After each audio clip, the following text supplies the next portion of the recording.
It is my pleasure to have you this evening. My name is Moses, and you're very much welcome to Back to Basics. This is the program that brings you topics and discussions that touch lives, especially around our mental health. You're very much welcome, and this is Bethan TV for Health. Now, we've been talking about different things, different aspects of life, and one important thing that we need to look at is family, because we all know that family is the unit that makes up a community.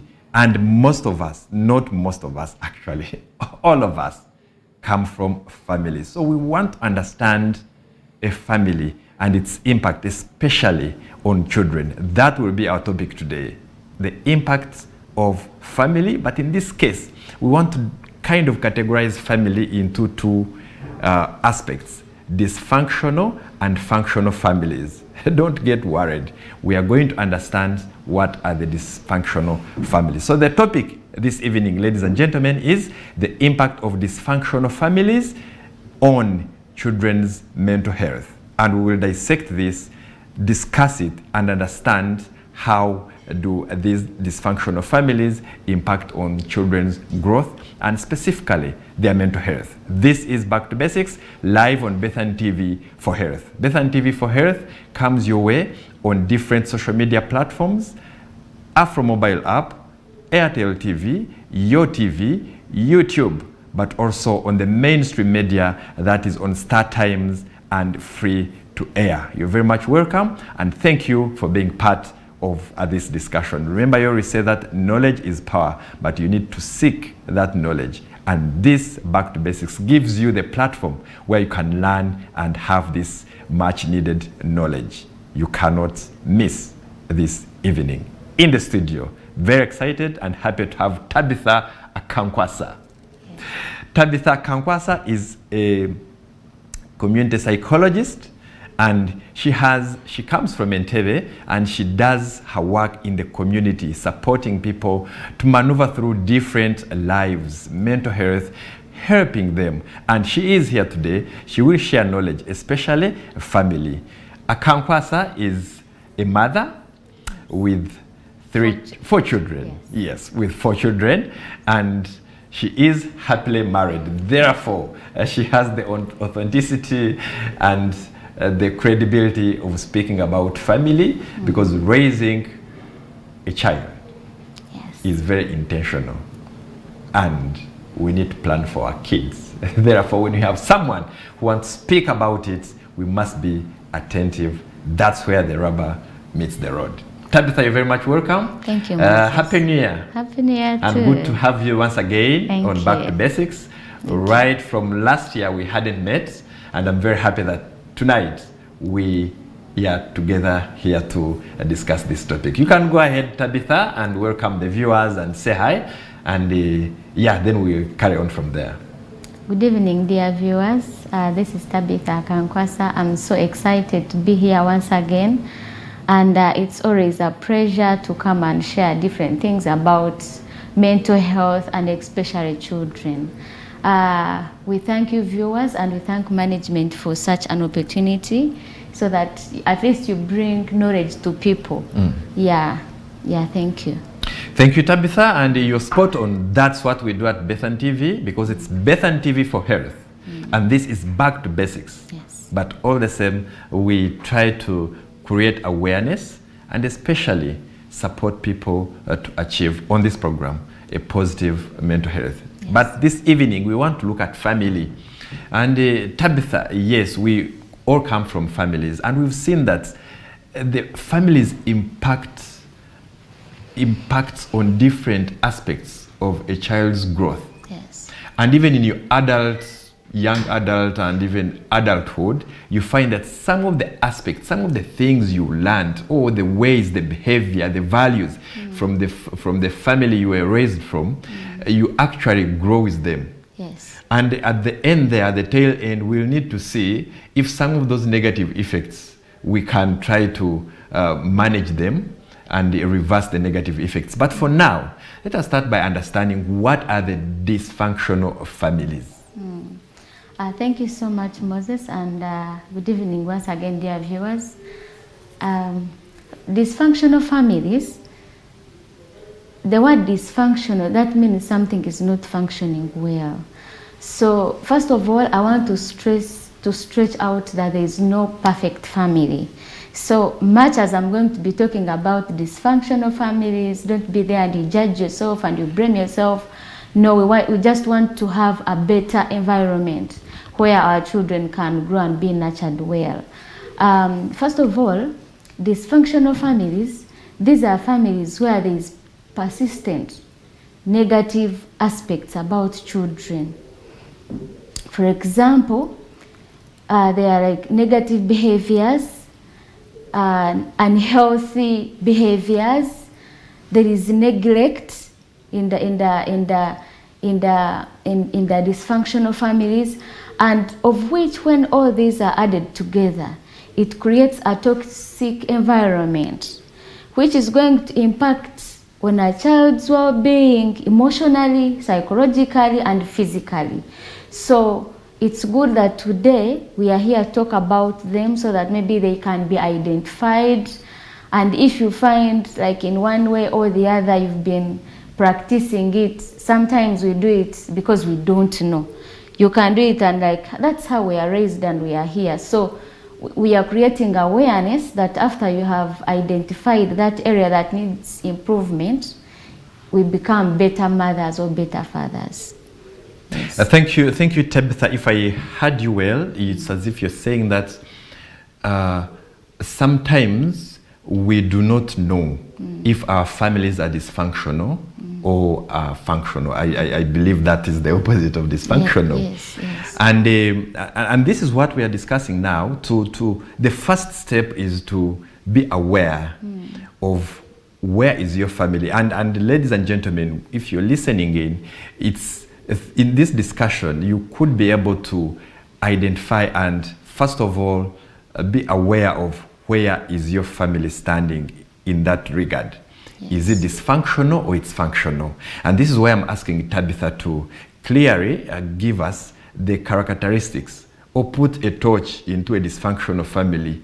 What are some of the things that we can find in a dysfunctional family? Okay. For someone out there to kind of do an introspection into their families and know that, okay, I have never been bothered of how my family operates, but the way I'm seeing, it's a dysfunctional family. Yes. What are some of those traits? What are some of those characteristics that we see in a dysfunctional family? Yeah, thank you once again.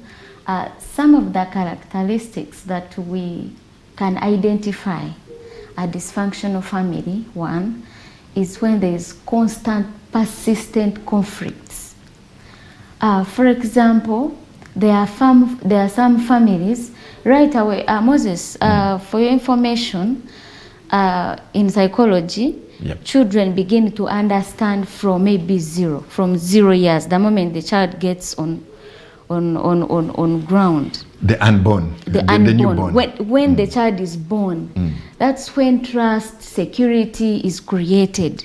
So, like, a child can be born in an environment where there is a lot of conflicts. Like, for example, wherever I'm going, like when a child is crying, I'm very rude at the child. I'm very harsh at the child. I don't give this child a safe place. Here, we believe that a child will grow up knowing that this world where I've come in, it's not a welcoming place for me.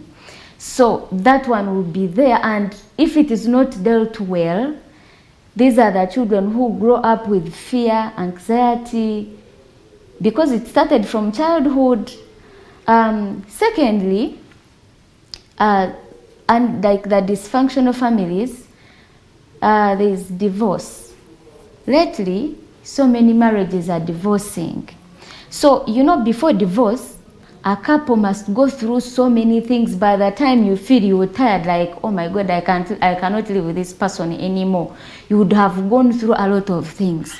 First of all, it could be like emotional abuse, like you normally abuse your spouses in front of children. You normally exchange words like you're always harsh, this one has a very great impact on a child. Remember, children learn by imitation. So what these children are learning now, it's some of what they are going to portray in their own marriages in the future. Or leave alone even marriages. Some, when they're in school, you find a child, like your child always fighting in school. Or your child has these emotional outbursts. Like they cannot control their temper, they don't have empathy, they are not kind, because it's what they are witnessing at home. So that's why we are here to tell you that dysfunctional families affect children. And another thing is neglect. Neglect becomes, it disorganizes a family in that some parents completely don't engage in their children's emotions. For example, these days, Moses, we are too busy, we are working, and to some of us, you work even when you come home, you come with a laptop. So you've not engaged this child to ask the child how he has been, if he has any problem, how was school, like mere having uninterrupted time with our parents. So that one, we call it neglect. Like you are neglecting this child, and before you know it, you will be completely disconnected from this child's life. And this child will start looking for where he can take his, because the emptiness, where he can take the emptiness to. Before you know it, your child will be engaged in substance use, because there is something broken at home that is not amended. There is neglect. No one is into this child's life. Yes. Another thing we can talk about is substance use for the parents. Like some parents drink so much, or they are so much engaged into drinking, and the children are watching. So what type of a child are you bringing? And what do you think your child is going to become? More so like you. Because even this child, the fact that he's seeing the father or the mother doing that, he will think it is okay. And before you know it, maybe even the family is not there, because sometimes people do so many things because of drinking. Or when you drink, you become too rude to children. No one can pass by you. Even you don't pay school fees. You don't completely engage, like the basic needs at home are not there, and you leave this child wandering. Another thing I can also talk about is lack of communication. So many times, we old people don't believe that our children need to talk also, and we listen. We believe we are superiors, we know everything, because according to how we grew up when our parents would not even seek for our opinions. They would just dictate rigid rules. Maybe I can term it like that. Like the rigid rules you impose on a child. Remember, this is a child who also have his or her own life to live.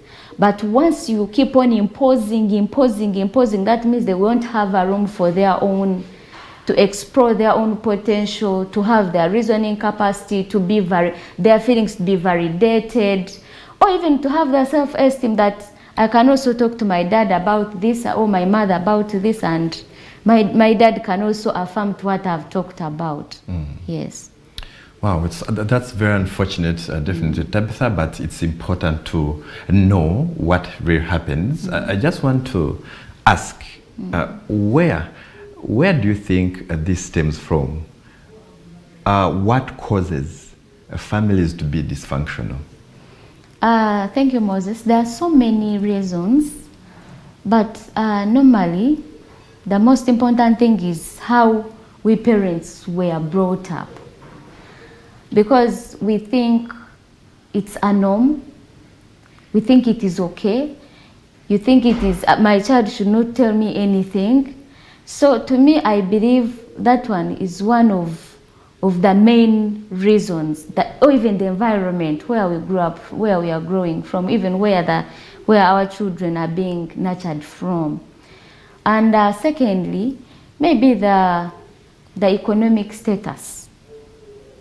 Because, you know, people have a lot of stress and maybe we disperse it on our children. You transfer it to your child. Like, for example, if you're giving your child school fees, you have to speak a lot of words and maybe you end up harming that child. Some children don't perform better in class and you're giving this child money. First of all, you are telling your child how useless that child is. Moses, I've interacted with a number of students and they normally tell me that some parents call them useless. Now, if you're a parent, you're speaking into a child's life and you're calling your child useless, who will tell this child that you are something in the future? So we as parents, because we go through a lot to look for money, we go through a lot. So once you get the money, you want to make sure you talk about it, make sure you go, you don't pray, make sure when a child comes and he has not performed well, like now these senior 4 results which have come, and maybe your son or your daughter didn't perform to the expectation. Now you start blaming the child, you are so useless, I've paid the school fees, this is what you've brought. Yet, you need to sit with that child and try to find out what could have happened. Or even try to identify the potential of your child. Maybe he's good in sports, maybe he's good in other co-curricular activities, or maybe the environment of the school was not conducive. Yes. So there are so many factors to look at, but majorly those ones. Major those ones. Thank you very much. I just want to comment on the economy and maybe poverty and the situation where money is like hard-earned money, and therefore if it's spent and the child does not bring returns, I might say, then you find that the parents are actually bitter. But I just want you to compare the traditional families, and yes, you would find that, and even now in societies, in the rural families, there are structures and they may not have that much money, but then you find that there is respect. The children respect their elders. There is a proper structure of information flow and communication. There are rules and values and regulations in that home. And you find that the traditional family, I might say, in some societies is actually better than what we perceive as a modern family. Where do you see the gap between these two families? The family which is like in the urban, and then it's driven by the economy and the income and status, but then you find the structures are broken. And this family where they are humble, but there are structures in that family, and there are no conflicts. Someone knows this is my elder brother or my elder sister, and there's a respect. Here in Baganda, Baba, like there's that respect. They still kneel to greet the elders, and they know the father, regardless his income status. But when he's at home, he is the head of the family. Where do you see, what brings that gap between these two types of families? Thank you. Normally, I think what brings the gap, first of all, you know, children need time. Okay, Tabitha, we need to break shortly, Okay. And then when we come, we'll start with that. Yes. Okay, Yes. This is Back to Basics, and we are discussing the impact of dysfunctional families on children's mental health. We have started by understanding dysfunctional families, but then we'll move towards the end. We have to look at how do they impact on children's mental health. For now, let's have a very short break, and we'll be back. Okay.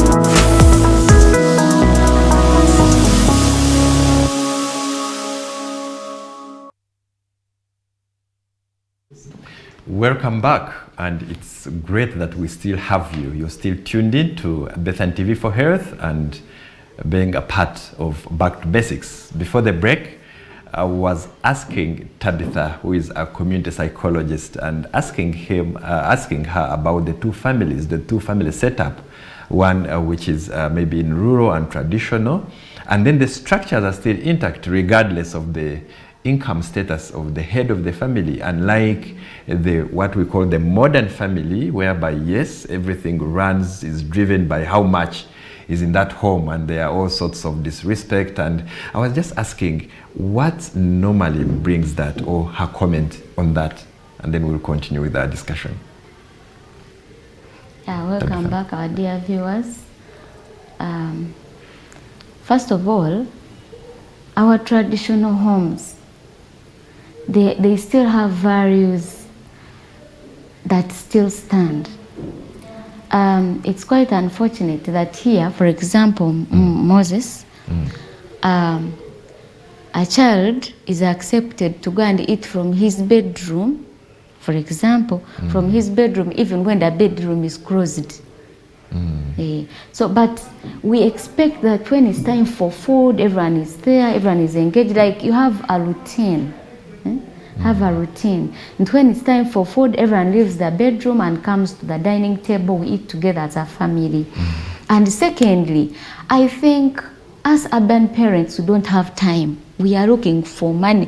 We are busy chasing money. Yet, your family is like money. You cannot chase money forever, but your family is staying there forever. You're leaving a legacy. So, much as you're chasing for money, create time for your children.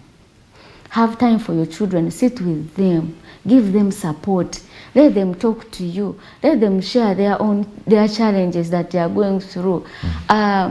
Moses, I've been to schools where children don't want to go back to their families when it's time for the holiday.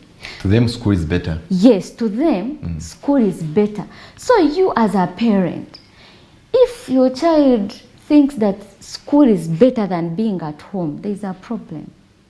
There's something you need to work on. That means something is not right.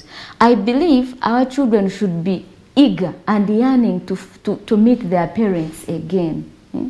So that's why I'm saying here in urban, or even some parents, we are prioritizing work so much, and we believe we want to give our children good life.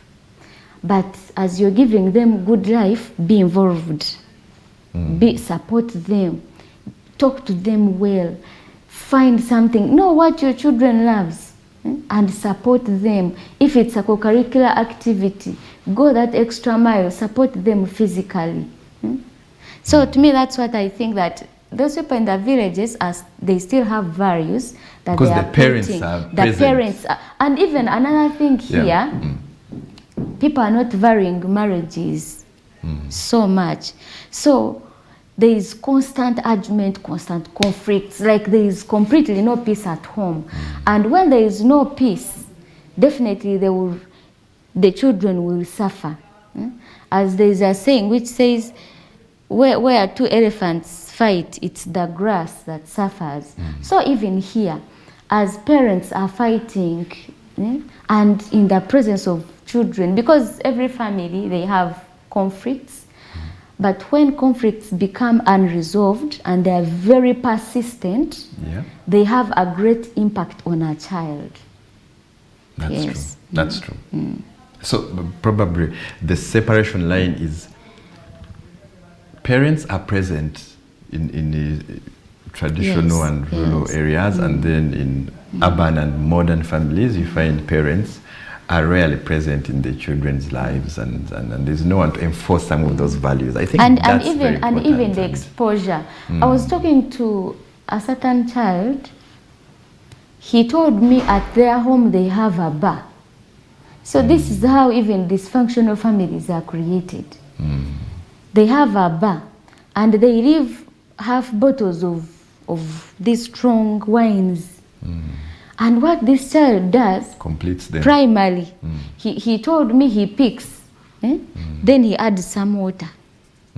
Then he goes to his bedroom because no one is even following up. No one wants to know. Because by the time the bottle goes to half, yes, they are drunk. So, yes. so He they gets may not drunk, follow. he goes to his bedroom, closes. When he's sober, he comes back. So what do you think this child is going to become in the future? He was even telling me in primary 7, he's finding it hard to stop drinking. So I believe it's a high time, like parents wake up and be involved, know what your child is doing, go into their rooms, find out, try to be fully involved. Yes, give them support. Yes, and set some structures, set some boundaries, but they should not be so rigid. Like they should be very accommodative. That's the right word I can use. Yeah. Wow. That's very unfortunate to hear. Now, that's a dysfunctional family, Tabitha. Yes. What do we see in a functional family, just in brief? In a functional family, first of all, I want to again stress that there is no perfect family. Yes, but some things are too extreme, like they persist so much and they have great impact. But if it's a one-time off, it is okay, we are human. So the functional families, these are families where children can express themselves, parents are in the lives of their children, there is healthy communication, there is support, parents love each other, or even, not even love, but respect each other. For example, if I respect my husband, I cannot shout at him in front of my children. If we have our own misunderstandings, we'll go to our bedroom and we solve our misunderstandings there.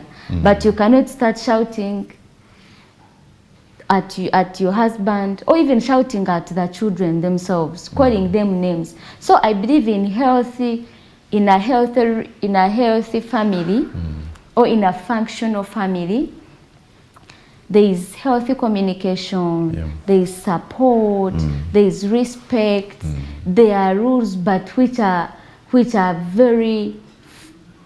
very rigid, and which can be attainable.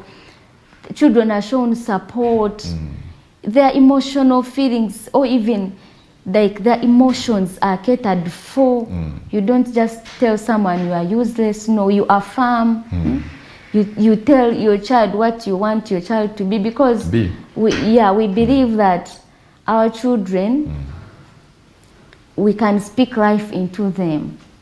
So if you constantly tell your child you're useless, you are this, they will become. So in a healthy, or in a function, says the tongue is, the tongue creates. Yes, and we parents, we are creators in the lives of our children.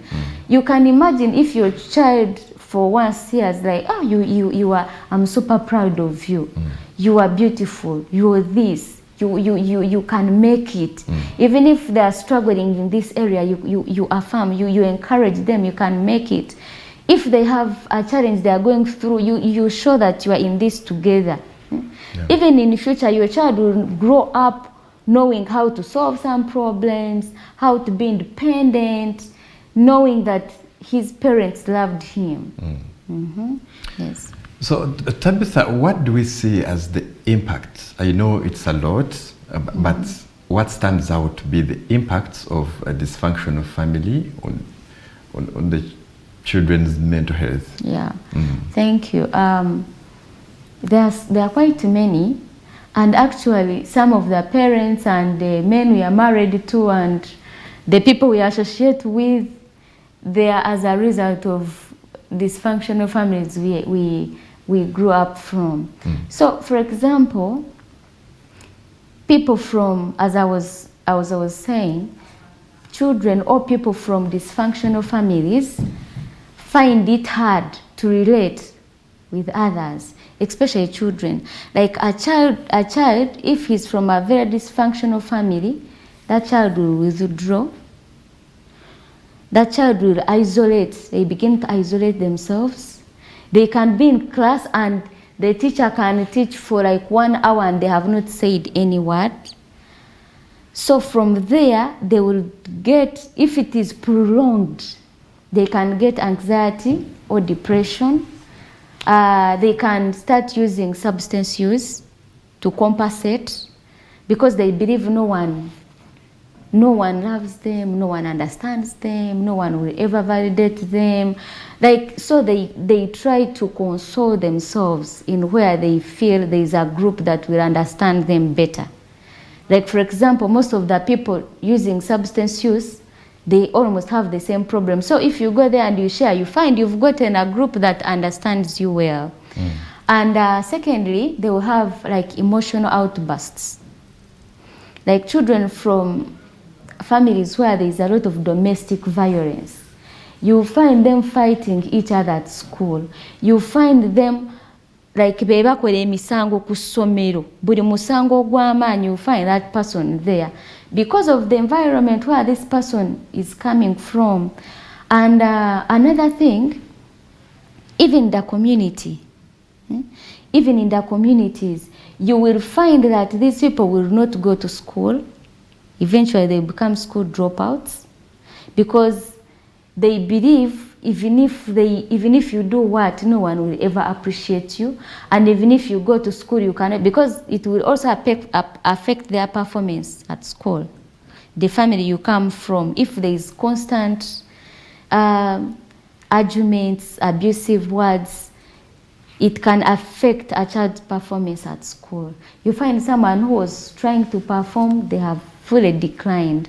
And we have witnessed this in the schools where we go to.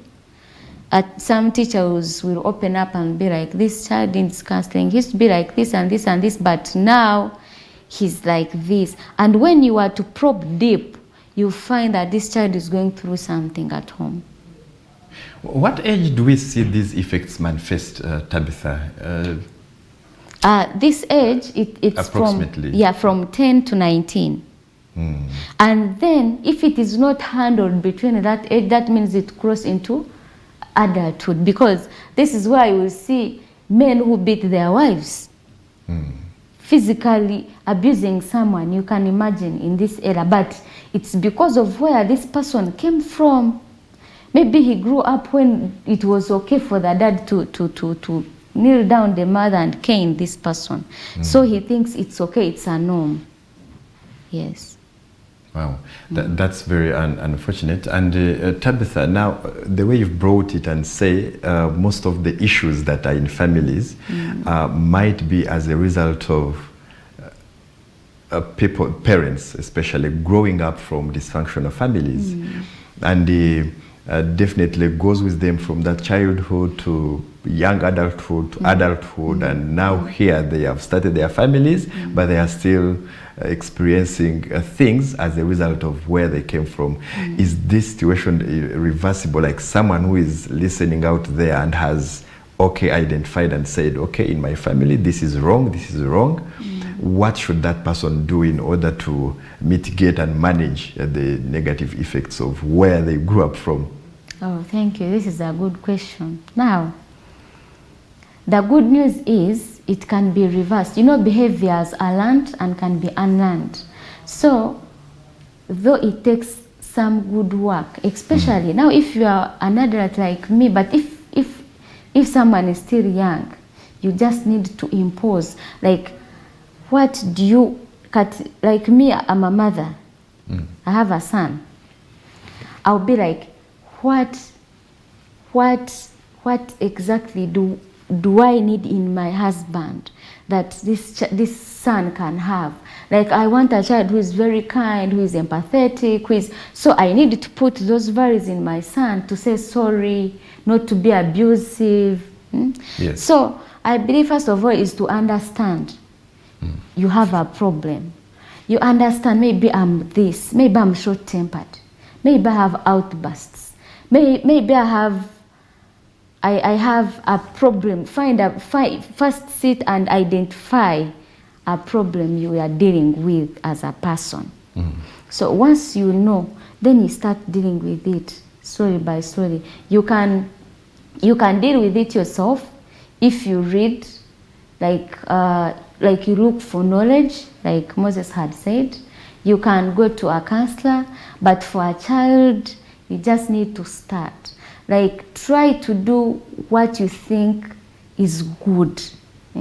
If you think when someone talks to you with outbursts, you feel bad, now you start controlling your emotions. You start to breathe. You start to give space to this child, not to physically abuse this child, not emotionally abuse this child, not to physically, not to be in, if you've not been in your children's life. Try to create time. Find some time. If you're a man, get a ball and maybe start kicking a ball with your son. If you're a girl, maybe like me, try to be in your children's life. They love braiding hair, they love dolls. Try to find out what they love doing with you. Give them time, hear them speak, and respect their opinions, but you can correct them well, not being abusive. And again, I think another thing is to understand that you're human. So once you do something and you feel it's not good to your child, it doesn't make you weak to say, I made a mistake. Because even this child will realize that, hey, even old people can make mistakes and realize that they have made mistakes and correct them. Yes. So I just want to find out something which I'm still struggling to understand, and this is a person who is suffering, who is experiencing, or who, because of the background, and he grew, this is now a man from a dysfunctional family, and then the effects have grown with him, and now he is heading a family, but there's a lot of confusion in his family because of where he came from as a person. Is it possible for that person to kind of reverse the effects of growing from a dysfunctional family that he is experiencing, that he's now showing in his behavior towards his family as a person? Or that person is already gone now and his family has to remain like that as a person? No, it can be changed. Though, you know, when we are growing up, there are some things which we call them trauma. So they are very traumatizing that even thinking about them, it makes you feel this bad, like it brings the memories back. So such a person, things like if you experienced if your father used to fight with your mother and your mother being beaten, I know those are things which can stick to your mind. So they stick to this person, and wherever there is an argument or something, this man can find himself beating a wife because he saw it. So for that thing to go, I think you need to talk to a therapist, because there's what we call post-traumatic stress disorder. Like someone has been into some terrible thing and it's still, so it's a process. It's something you cannot go on alone, out of you alone, but you can talk to a counselor. You can also try to begin speaking it to your wife. Okay. If you don't trust your wife, maybe you find someone who is close, whom you can confide in, so that you start speaking these emotions. So because as you're speaking them, you are emptying them, and somehow you are realizing that it's not good. And that's why I was saying the most important thing is to know that you need help. Once you identify that there is a problem, you can be able to solve it, no matter how hard it is. Wow. Yes. That's very important. But what I can say is it is possible to break that cycle. Because if you don't break it, it is going to be transferred to your son or daughter. So that means the cycle will keep on recurring, yet you can stop it at now, like you can stop it yourself, though it is a process, but it's possible, yeah. All right. You've said that between the age of 10 to 19. 10 to 19, that's where most of these effects start to manifest. And this is the time when they're at school. Yes. 10, that's probably secondary, but the upper primary to now O level. Yes. I think that's the age. So entirely you find that teachers are with these students, with these children in most of the times, because the time is about 4 months and they just come for 1 month holiday and then go back. So the most times you find they're with the teachers. Do you think, in your own opinion as a counselor and a psychologist, do you think teachers are potentially equipped with the skills to identify first and also support as stakeholders, support to reverse the effects of this growing from dysfunctional families? Yeah, thank you so much for that question. Now, Moses, you see, you know, parents, we had our role to pray when a child was from maybe 1 to 9, right? Yes. Which we didn't pray well. And for information, when the child is between 10 to 19, they tend to be a little bit independent. So now when they come home, they will be alone. When they go to school, they are with teachers, and some teachers are not fully equipped. That's why now teachers also start naming them, labeling them, calling them names. Yet, that's why we, like me and my team, we go to schools. We talk to these children. Definitely we can't go to the whole of Uganda, but we are trying to do our best to equip teachers. I remember on that question, there's one specific school we went to. And as we are talking to them about teachers being supportive, children, we allow children to ask. Children wrote notes and are like, teachers are the ones who calling us failures, saying we will never make it, we are going to get F9s, you understand? Yes. Yeah, so those negative comments. Yeah, the negative, yes, the negative. Like if you've been getting 90 and then you get 80. There's one which was on one of the social media platforms, I think TikTok, a comment, and a girl got 9%, and the comment from the teacher was like, she cannot even manage a home. Yes. So you can imagine. Yes. So you can imagine, at home, we are calling them names. At school, they are calling them names, and there is nowhere to confide in. They don't have anywhere to confide in. So you will see this child deteriorating. You are not in this child's life. And when they are a bit old, they tend to withdraw. Okay. Yes, so you find that even if you say this, they will not open up. But once you start it from down, you find it a little bit easier to open up. Yes. So I think we need, like what you said, we need to equip teachers, and maybe on the Uganda curriculum, they need to put like basic counseling courses for teachers. Because they are handling very vulnerable children that need support. That's true. Yeah. That's true. And the ability to identify and know that the way how this child behaves, probably the problem is coming from home. Yes. But are the parents also willing to listen in case teachers advise them? Because I think that can be another problem. You find, yes, as a teacher, you've identified and you've done very good child study on your students in the class, and you know that this child behaves like this one behaves like that, and maybe from your basic knowledge, you've established a connection between how the child is behaving, and you relate it probably it might be originating from a dysfunctional homes. But now the issue is the parent, or the parent who is listening, are you first of all ready to learn? Are you ready to forgive yourself first of all, and also forgive some of the things you passed through or you experienced when you're growing up, and forgive the people who are involved, such that you have a peaceful heart and you're able to bring this peace, to share this love to your children? Do you think parents, are they ready to are they ready to do that and forgive the past and face the reality and say, okay, what happened, but now this is it? Do you see that happening in the parents that we have, just in 1 minute, as you conclude? Yeah, some parents do, because we have had such scenarios.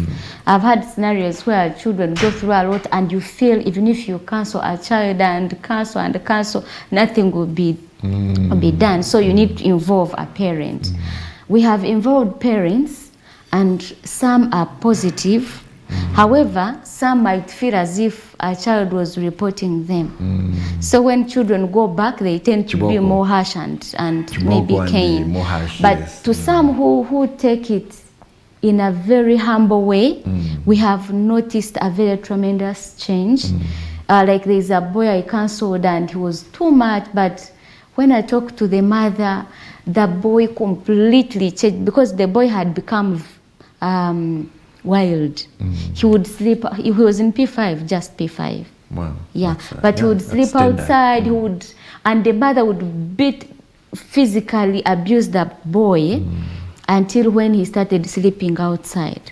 But when we went there and I first talked to the boy and then to the mother took it very well.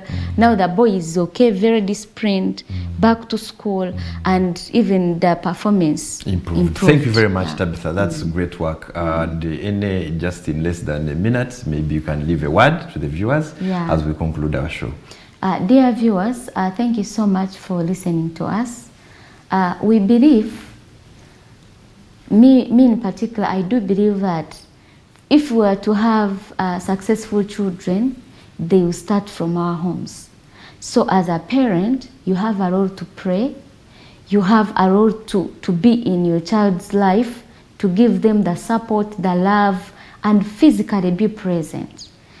And because the world is targeting our children, so you need to be in their life so that your child is not a victim.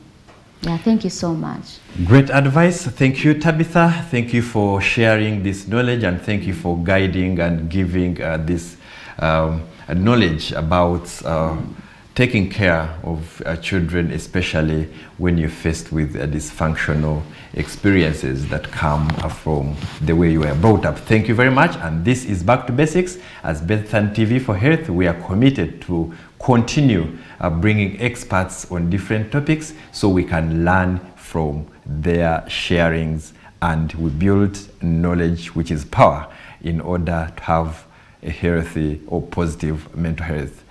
Thank you very much. Have a great night, and bye-bye.